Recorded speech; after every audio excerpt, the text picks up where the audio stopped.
This video is a demonstration on the ergonomics for an inferior dental nerve block for quadrant 4.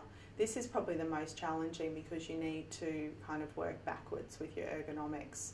So again, we're going to locate anatomically the area we're going to administer the block. We're going to assume I've done that previously.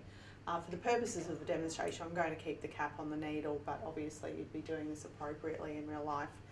So what you want to do is actually come into a bit of a reverse position, but your hip more or less right up against the patient's shoulder.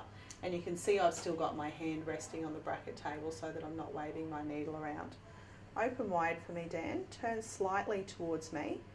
And so now I can see clearly the landmarks I'm aiming for. Make sure the patient doesn't lean too far over, because what happens is their tongue actually flops over the area that you're aiming for.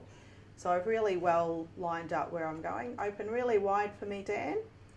Come in like so. See how I'm keeping my elbow tucked in as much as possible. My elbow does need to come up a little bit now. I'm coming from the opposite corner of the mouth, coming into the landmark. Stay open wide for me, Dan. Little pinch now. I'm inserting the needle. When I touch the bone, I come a millimetre off. I'm going to do that aspiration technique I showed you earlier. Now I've got the barrel actually resting on the corner of the patient's mouth, and that helps me get some stability. And I've got my elbow kind of tucked in a little bit again.